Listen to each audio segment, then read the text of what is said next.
Used her fame and her platform to put a spotlight on an issue many would shy away from, that being of mental health. How much attention did she bring to it? And even in the most recent press tours for the Star Wars sequels that are coming out, how much has she continued to do that?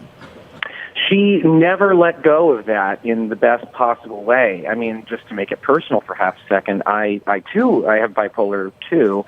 She was one of the first people I ever saw speaking publicly about it.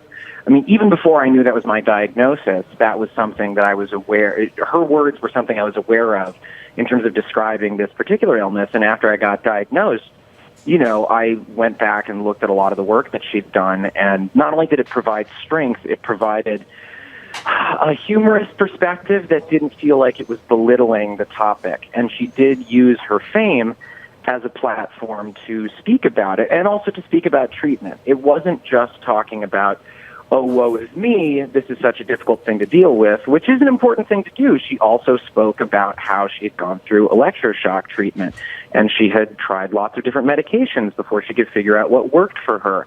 And oftentimes when people talk about mental illness, they don't get into the nitty-gritty and often slightly humiliating details, or at least not socially acceptable details, of how you live with that and how you get better. And that was something that took real bravery on her part. And again, she was able to do it with this soupçon of humor at all times, which kept you gripped and reminded you were talking to somebody smart. It was really something. Yeah, God bless her for that. You mentioned on a personal note, and you had said how, as Princess Leia, to young girls out there, and I was one of them watching those movies, we had never seen anything like it, and it really was wonderful to watch. And I know obviously the character changed over the years. Jen, I want to go to you. Her impact on Hollywood and on others, we saw some of this on Friday, some of the outpouring, and we're seeing some of the scrolls as well. But what are you hearing from the Hollywood community now?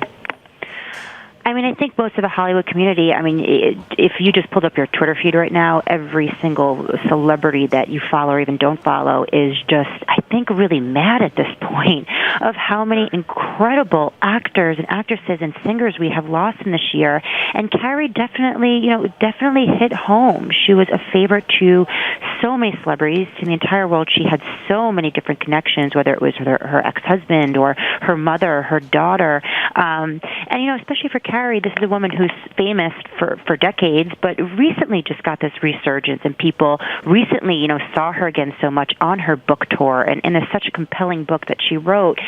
We just got used to seeing her again recently. So this news is definitely a huge blow. It's incredibly sad, and I think for the next couple of days, while we mourn Carrie, while we mourn George Michael, I think, again, like I said earlier, a lot of people are just ready for all these famous people to just stop dying already, because it's like enough already. Mia Farrow of Cross have said, oh no, Carrie wasn't done yet. She had so much of her life yet to still keep living, and I think that pretty much sums up this huge loss in a nutshell. Yeah, Abe, let me ask you, we've referenced it, this has been a horrible year, it seems, for the music world, for Hollywood, the acting community. Is it just being in the moment, or is this a worse year in the losses that we're seeing?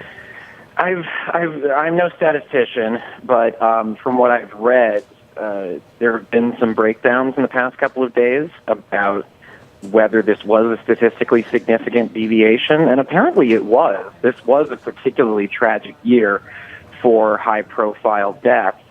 And I would add that it's not just that these were people who died who were beloved, but in a lot of cases they were specifically people who were beloved because they presented either alternative definitions of gender expression or alternative visions of sexuality. These were people who often deviated from the norm. You have your George Michaels and Prince and Alan Rickman, who, even though he, was not a huge counterculture icon, I mean, Harry Potter is deeply beloved by a lot of people who felt marginalized and ostracized, and he was somebody they looked up to. And, that's, as you said, Carrie Fisher as Princess Leia, and then General Leia in The Force Awakens last year. She was somebody that there was no character like her beforehand. It was a subversion of the ingenue, damsel in distress concept, and it's really a loss to not be able to see her in the third Star Wars sequel. They were finished filming her parts for Episode 8, which comes out next year. But, you know, that's going to be the end of it, unfortunately. And now she joins other entertainment giants who we lost in 2016. Actor, author, and mental health advocate Carrie Fisher is dead at age 60. Abraham Reisman and Jan Peros, thank you very much. Thanks for having us.